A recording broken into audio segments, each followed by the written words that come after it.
ఆదికాండము 37వ అధ్యాయము 21వ వచనం చదువుకుందాం.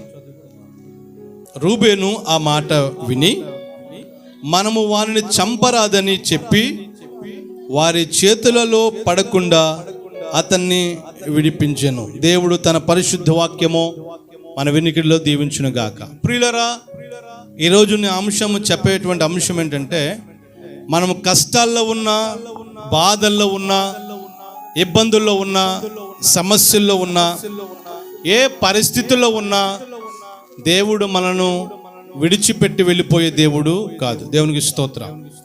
మనుషులైతే బెల్లం ఉన్నంతసేపు, తీపి పదార్థం ఉన్నంతసేపు చీమలు ఈగలు ఉన్నట్లుగా, మనుషులైతే మనమైతే అన్నీ ఉన్నంతసేపు మనం ఉంటాం, ఏమి లేకపోతే ఎవరు కూడా ఉండరు.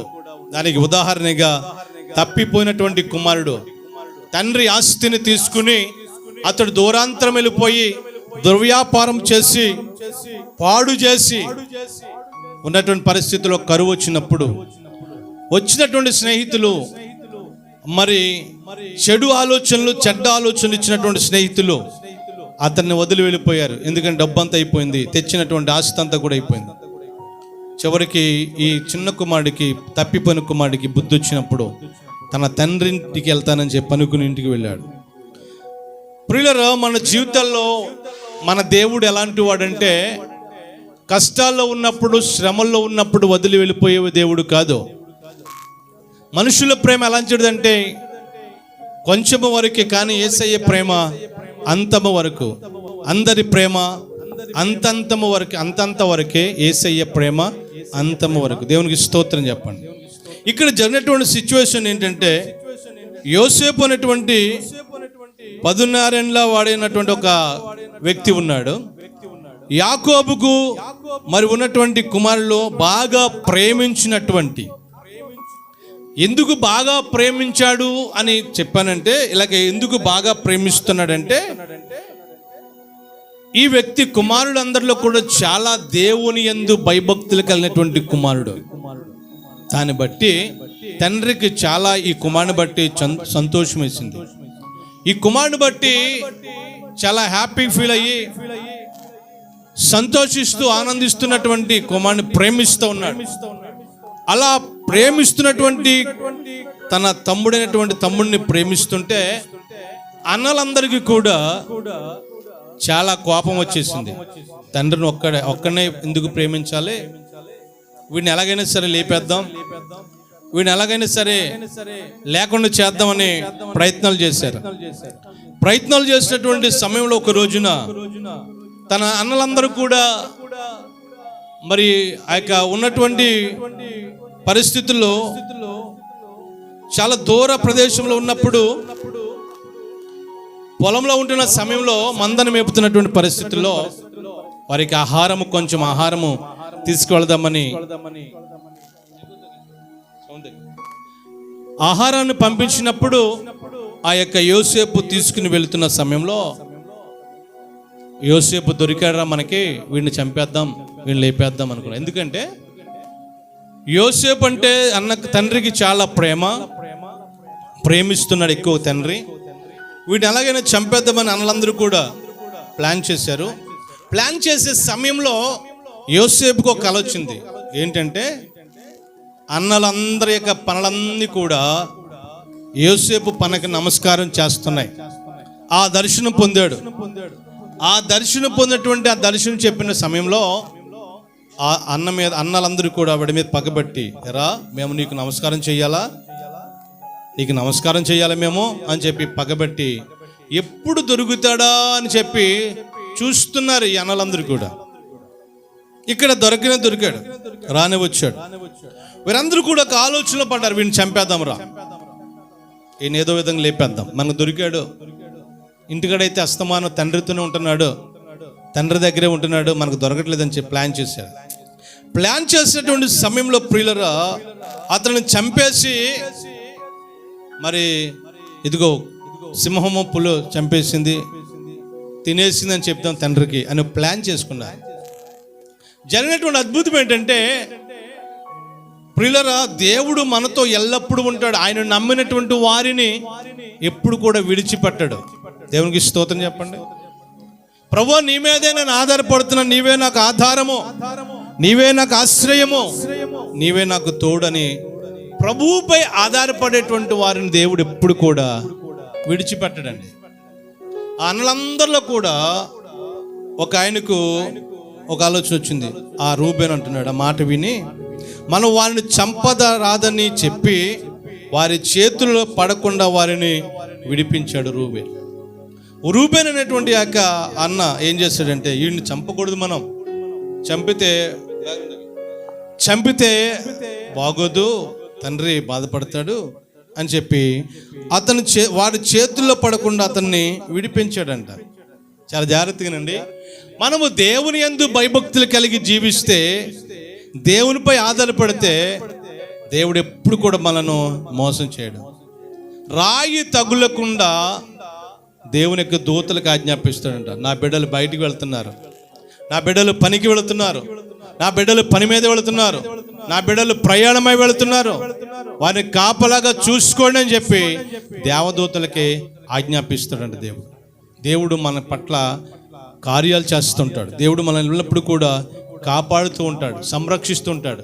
మనకు ప్రమాదం జరగకుండా, అపాయం జరగకుండా, గుడారంలో మరి తెగులు సమీపించకుండా దేవుడు అంట మనల్ని ఎల్లప్పుడూ కాపాడుతుంటాడండి. నిన్ను కాపాడువాడు, ఇశ్రాయేలుని కాపాడువాడు కునుక్కడు నిద్రపోడు.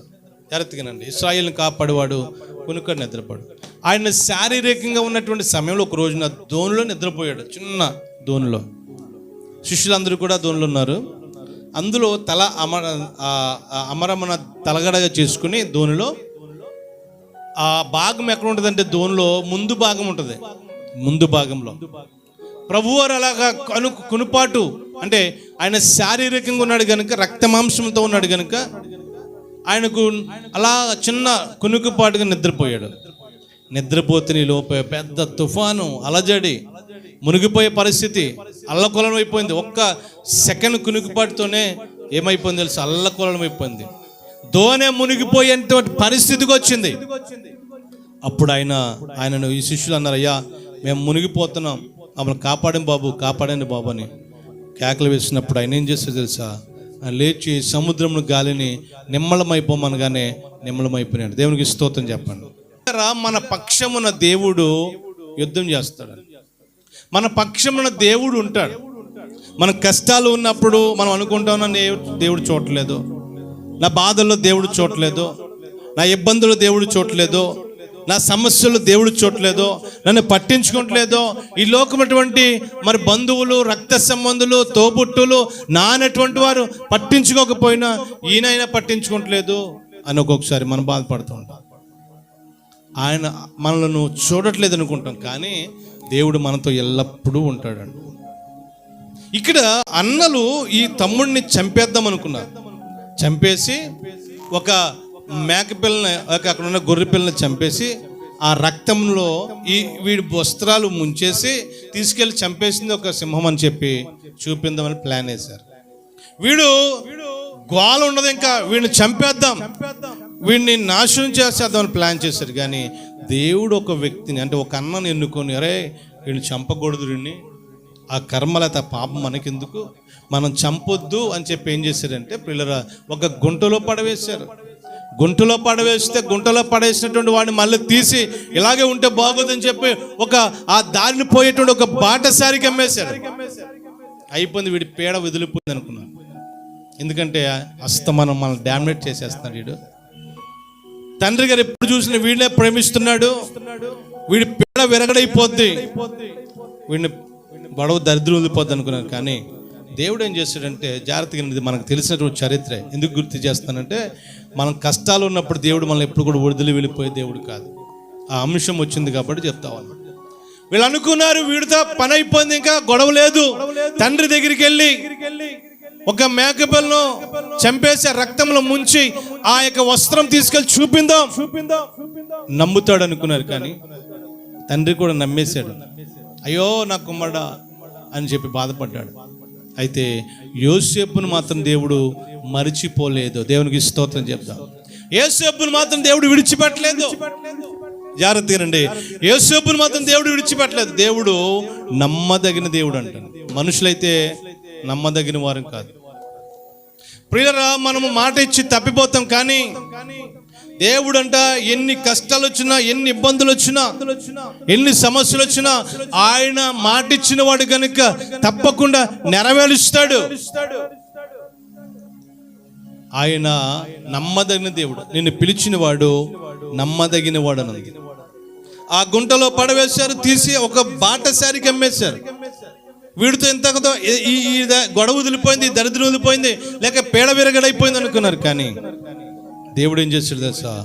ఆ వ్యక్తిని దేవుడు అంచులంచులుగా ఆశీర్వదిస్తున్నాడు, దీవిస్తూ ఉన్నాడు. ఎప్పుడైతే ఒక పోతీఫర్ అనేటువంటి ఒక ఇంట్లోకి అమ్మపడ్డాడో, ఒక దాసుడికి అమ్మపడ్డాడో, ఆ అడుగు పెట్టినటువంటి ఆ దాసుడు ఆ యొక్క గృహ యజమానుని దేవుడు దీవిస్తున్నాడు. దేవునికి స్తోత్రం.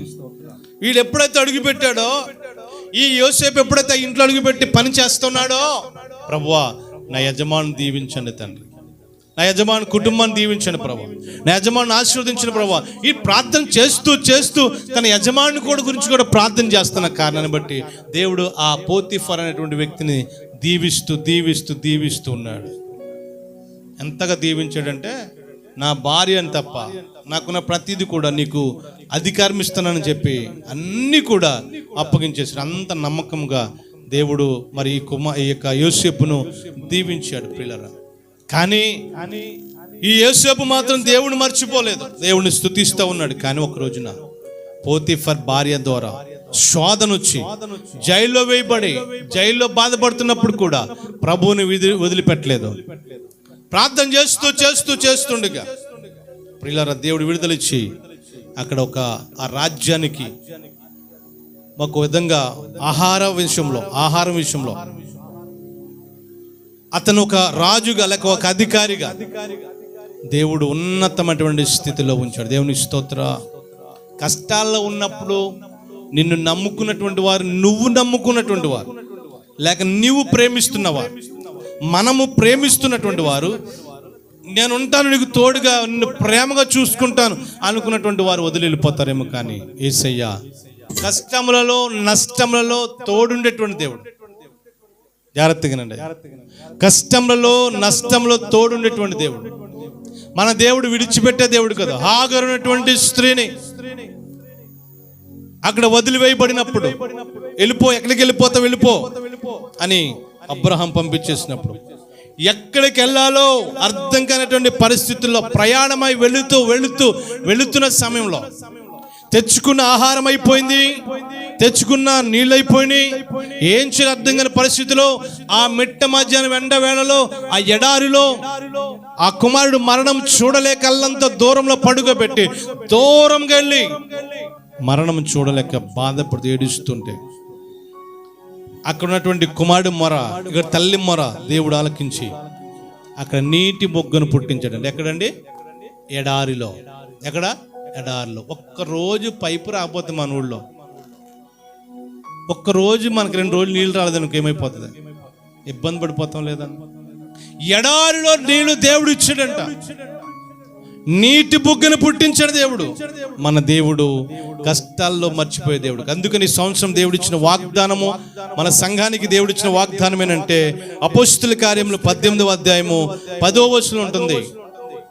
ఈ సంవత్సరంలో దేవుడు సంఘానికి ఇచ్చినటువంటి ఒక వాగ్దానం ఏంటంటే, నేను నీకు తోడై ఉన్నాను. I am with you. నేను నీకు తోడై ఉన్నాను.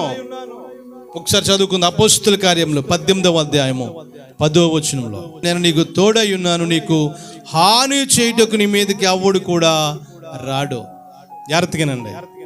తెగులైనా, రోగమైనా, వ్యాధైనా, కష్టమైనా, నష్టమైనా, ఇబ్బందులైనా, ఏదైనా సరే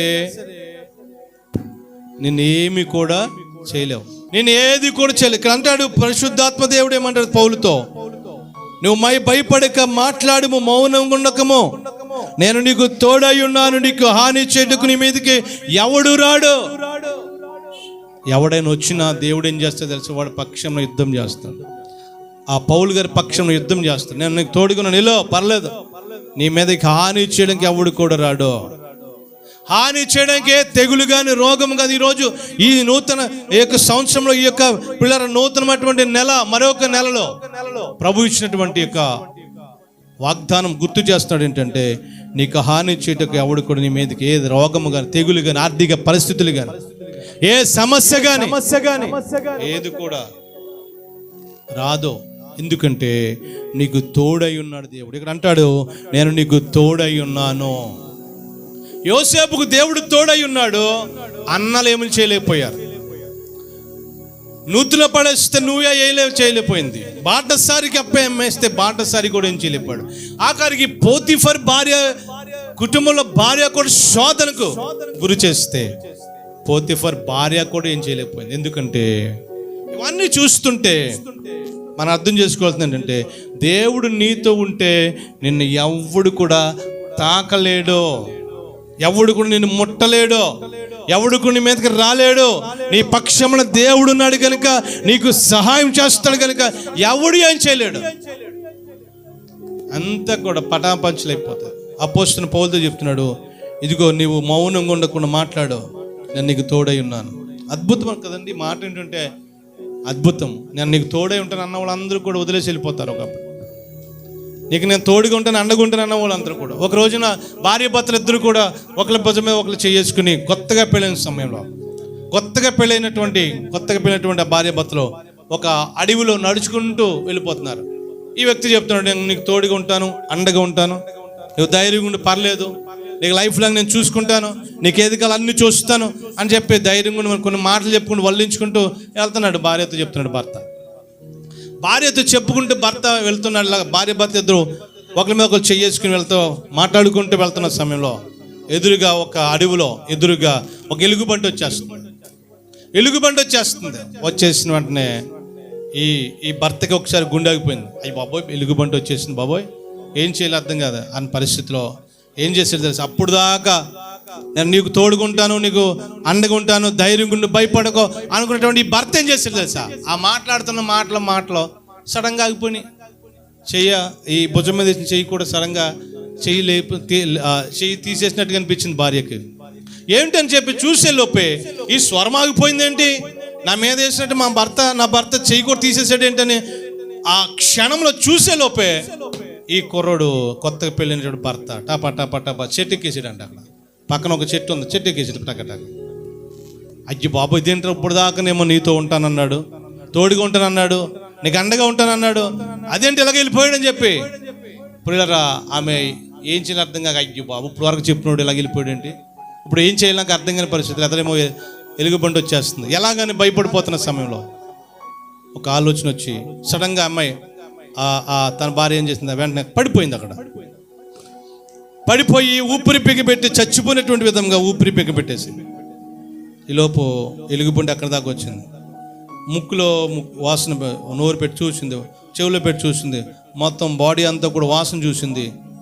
బిగబెట్టేసింది కదా, చచ్చిపోయినట్టుగా ఈ అమ్మాయి యాక్ట్ చేసి పడిపోయి చచ్చిపోయినట్టుగా యాక్ట్ చేసింది. కాబట్టి ఆ ఎలుగుబంటి వచ్చి చుట్టూ వాసన చూసి ఇది చచ్చిపోయిన శవం అనుకుంటే ఇది ఎందుకులే నాకు అని చెప్పి మళ్ళీ తన దారిని అది వెళ్ళిపోయింది. ఈలోపు ఈ ఎలుగుబంటి అంత దూరం వెళ్ళిపోతున్న సమయంలో ఈ పక్కనే ఉన్నటువంటి భర్త ఆ చెట్టు ఎక్కేసినటువంటి వాడు టపాటపడి ఎలాగైతే ఎక్కాడు అలాగే టక మళ్ళీ దిగి వచ్చేసి భార్య అని అంటున్నాడు. మళ్ళా చెయ్యేసి లేపి అమ్మాయిని ఆ భార్యను లేపి అంటాడు. మళ్ళీ భుజమే చెయ్యేసి నేను నీకు తోడుకుంటాను, నీకు అండగా ఉంటాను, ధైర్యంగా ఉండి పర్లేదు అంటున్నాడు. అలా నడుచుకుంటూ వెళ్తున్న సమయంలో ఒక డౌట్ వచ్చింది భర్తకి. ఏంటి, నేను టక అని ఎక్కేసాను కదా చెట్టు, ఎక్కేసిన తర్వాత ఎలుగుబండి వచ్చింది కదా, ఎలుగుబండి వచ్చిన తర్వాత నువ్వు పడిపోయావు కదా, పడిపోయినప్పుడు నీ చెవిలో వచ్చి ఏదో చెప్పింది, ఎలుగుబంటి ఏది చెప్పు అన్నాను అనేటోడికి భార్యకి ఏం చేయాలో అర్థం కాక అన్నది, ఇప్పుడు దాకా నీ భుజం మీద చెయ్యేసి నేను నీకు తోడుకుంటాను, అండగా ఉంటాను, ఆశ్రయంగా ఉంటాను అన్నటువంటి భర్త నేను రాగానే నన్ను చూసి భయపడి వెళ్ళిపోయినటువంటి నువ్వేం కాపురం చేస్తావు అని వదిలేయి అన్నదండి. దేవునికి స్తోత్రం. అంటే జ్ఞానవంతురాలు తన ఇల్లును కట్టును అని జ్ఞానంతో మాట్లాడేట మాట. అప్పుడు దాకా ఏం చెప్పాడంటే నేను నీకు తోడుకుంటాను, అండగా ఉంటాను అన్నాడు. ఎలుగుబంటి రాగానే వెళ్ళిపోయాడు, పరిగెత్తుకు వెళ్ళిపోయాడు, అంటే చెట్టెక్కేసాడు. ఇంకా కష్టాలు వచ్చినప్పుడు, శ్రమలు వచ్చినప్పుడు ఇంకేం ఆదుకుంటాడు? భార్య కూడా తెలివిగా అన్నదే, అలాంటి వాడితో నువ్వేం కాపురం చేస్తావు, వదిలే అని చెప్పి ఎలుగుబడిని చెప్పింది అని. అంటే జ్ఞానంతో మాట్లాడేటువంటి విధంగా మాట్లాడాలి పిల్లలు. వాక్యము నేను ముందుకు వెళ్తున్నాను, కొద్ది మాటలు చెప్పి ముగిస్తాను. అపోస్తలుడైన పౌలుతో అంటాడు, నువ్వు ధైర్యం గుండి భయపడొద్దు, నేను నీకు తోడై ఉన్నాను, నీకు హాని చేయటకు ఎవడు నీ యొద్దకు, లేక ఎవడు నీ మీదకి, ఎవడు నీ వద్దకు రాడు. ఎందుకంటే దేవుడు మనకు ధైర్యంగా ఉన్నాడు, దేవుడు మనతో ఉన్నాడు. దేవుడు మనతో ఉంటే ఏ శత్రు సైన్యం కూడా మనల్ని ఏం చేయలేదు. ఎంతమంది వచ్చినా ఏం చేయలేదు. ఒక రోజున అన్నలందరూ కూడా యుద్ధానికి వెళ్ళారు. యుద్ధంలో బాగా 7 అడుగులు అయితే చాలా పెద్ద ఎత్తుకున్నటువంటి అజానుభావుడైనటువంటి ఒక ఫిలిష్తీయుడు అన్నాడు, సవాల్ చేస్తాడు. అప్పటికి 4-5 రోజులు అయిపోయింది. సవాల్ చేస్తాడు, మీలో దమ్మున్నాడు ఎవడైనా వచ్చి నన్ను ఓడించండి, ఎవడైనా ధైర్యం ఉన్నాడు ఉంటే నన్ను ఓడిస్తే మేము మీకు దాసులం అయిపోతాం. సవాల్ చేస్తున్నాడు. ఆ సమయానికి, ఆ టయానికి వాళ్ళందరూ కూడా యథావిధిగా వస్తున్నారు. ఇశ్రాయేల్ ప్రజలు అక్కడ వస్తున్నారు, శుభ్రం టిఫిన్ చేస్తున్నారు, కూర్చుంటున్నారు, డ్యూటీ ఎక్కుతున్నారు, కూర్చుంటున్నారు. ఆడు చేసే మాటలని కూడా వింటున్నారు. అయ్యి బాబాయ్ అని చెప్పి భయపడిపోతున్నారు. అలా మళ్ళీ మధ్యాహ్నం టైం అయిపోతుంది, మళ్ళీ భోజనం చేసేస్తున్నారు, మళ్ళీ వచ్చి కూర్చుంటున్నారు. మళ్ళీ ఆడు సవాల్ చేస్తున్నాడు, మీరు ఎవరైనా ధైర్యం ఉంటే నన్ను ఓడించండి అన్నాడు. అలాగా చాలా రోజులు, 3-4 రోజులు అయిపోయింది. ఏం చేయాలి అర్థం కావట్లేదు. వాడిని ఓడించేటువంటి ధైర్యం లేదు వీళ్ళకి, వాడిని జయించేటువంటి ధైర్యం లేదు. అటువంటి సమయంలో తండ్రి చెప్పాడు, అరే అన్నలో యుద్ధం దగ్గర ఉన్నారా నాన్న, నువ్వు వెళ్ళి ఆహార పదార్థాలు ఇచ్చినారని చెప్తే, ఈ దావీదు పట్టుకొచ్చిన సమయంలో జనమంతా మూగిపోయినారు. అక్కడ ఏంటి అని ఆలోచిస్తుంటే సవాల్ విసురుతున్నాడు. అక్కడ మీలో ఎవరైనా ఉంటే ధైర్యం ఉంటే నన్ను ఓడించండి, నా మీద యుద్ధానికి రండి అని సవాల్ విసురుతుంటే ఈ దావీదుకి చాలా ధైర్యం వచ్చింది. ఏ సున్నతి లేనివాడు జీవము గల దేవుణ్ణి బిడ్డల్ని అక్కడ దూషించడానికి ఎంతటి వాడు, వీడిని నేను ఎదిరిస్తాను అన్నాడు. అన్న దగ్గరికి వెళ్ళాడు, అన్నయ్య ఏంట్రీ గొడవ అంటే ఇలా సంగతి, ఎందుకు వచ్చావు నువ్వు ఎందుకు వచ్చావు, వెళ్ళు గొర్రెలు కాసుకోవచ్చు, వెళ్ళు, ఎక్కడికి ఎందుకు వచ్చావు నువ్వు, ఒక్క లాగి గోవ మీద కొట్టుంటే చచ్చి ఊరుకుంటావు అని చెప్పి పంపించేసి అన్నయ్య దగ్గరికి వెళ్తే మాట అన్నాడు. కొంతమంది దగ్గరికి లాగన్నారు. ఒకటి దగ్గరికి వెళ్ళి అన్నాడు, రే బాబు, యుద్ధం నేను సింహాన్ని మా యొక్క గొర్రెల మీదకి సింహం వచ్చినప్పుడు, ఒకసారి తోడేలు వచ్చినప్పుడు చంపేశాను, వీడు పెద్ద లెక్కేంటి నాకని చెప్పంటే ఆ దావీదు మాట విని రాజు దగ్గరికి వెళ్ళిపోయింది. ఆ మాట దావీదు అంటండి, అక్షయ్ కుమారుడు అంటండి, ఆడు జయిస్తాడంటండి అని చెప్పేటప్పటికి రాజు చెప్పరే, కుర్రాడు, చిన్న కుర్రాడు నువ్వు, ఆడు చూస్తేనేమో మనకి ఇంచుమించుకి లాభం అంత ఉంటాడేమో, వీడు చూస్తే ఈ దావీదు చూస్తే కుదంతున్నాడు, నువ్వు చూస్తే కుదంతున్నావు, వాడు చూస్తే అంటున్నాడు, వాడు నేను జయిస్తావురా. వీళ్ళందరూ కూడా 3 రోజుల నుంచి ఇప్పటి వరకే ఏం చేయాలి అర్థం కాక భయపడిపోతున్నారు, నువ్వెంతరా బాబు అని చెప్పంటే అక్కడ ఆ సౌలుతో చెప్తున్నాడు దావీదు, లేదండి గురువుగారు, రాజుగారు, మా తండ్రి యొక్క మందను మేపుతున్నప్పుడు, మా తండ్రి గారి మందరం మేపుతున్న సమయంలో ఒకరోజు సింహం వచ్చింది, దాన్ని 2 నోరు పట్టి పీల్చి నేను చంపేశాను. ఇంకొకసారి తోడేలు వచ్చింది, దాన్ని చంపేశాను. దానికంటే పెద్ద గొప్ప ఏంటిడు, సున్నతి లేనటువంటి వాడు, జీవము గల దేవుని బిడ్డలను దూషిస్తున్నాడు, ఇలాంటి వాడు నేను చంపేస్తానని చెప్పాను. వీడు బాధపడలేక, దావీదు గారు బాధపడలేక సౌలు ఏం చేశాడు, వెళ్ళు నీ కర్మరబోను అనిపించని చెప్పాను. అప్పటికి యుద్ధ కవచాలు రాజుగారు ధరించేటువంటి ఏమంటారు, ఆ బాడీ ఉంటాయి, యుద్ధ కవచాలు ఉంటాయి, ఆ కవచాలు ఇచ్చారు. దాంట్లో మునిగిపోయాడు. చిన్న పిల్లోడికి పెద్దోళ్ళు షర్ట్ వేస్తే ఎలా ఉంటుంది, అలా మునిగిపోయాడు. నాకు ఇది పని అవ్వదండి బాబు అని చెప్పి ఒక ఒడిసెలు తీసుకుని ఆ రాళ్ళని ఎరుకుని కర్ర తీసుకుని వెళ్తున్న సమయంలో అంటే, నువ్వు కుక్కను అనుకున్నావేంట్రా నా దగ్గరికి వస్తున్నావు. ఆ సమయంలో దావీదు ఏం చేశాడు, ఆ రాయితో గురి చూసి కొట్టేటప్పటికి ఒక్క రాయికే పడి చచ్చిపోయాడు. దేవునికి స్తోత్రం చెప్తాను, చెప్పండి హల్లెలూయా. అంటే మన పక్షమున దేవుడు ఉంటే జాగ్రత్తగా ఉంటే, శారీరకంగా చూస్తే ఫిలిష్తీయుడేమో పెద్దోడు, బాగా పొడుగైనటువంటి వాడు. శారీరకంగా చూస్తే దావీదు చాలా పొట్టివాడు. కానీ అక్కడ ఏమాత్రం కూడా కుదరదు. ఆ ఫిలిష్తీయుడు యుద్ధం చేయడానికి ఆరితేనటువంటి వాడు. కత్తి 2 సార్లు ఇటు తిప్పడంటే పేక ఎగిరిపోద్ది, తలక ఎగిరిపోద్ది.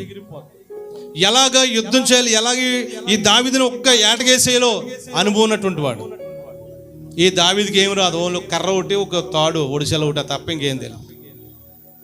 అది శారీరకంగా చాలా అసాధ్యం. కానీ ప్రభువు అతనితో ఉన్నాడు కనుక, దేవుడు అతనితో ఉన్నాడు కనుక దేవుడు ఏం చేశాడు తెలుసా?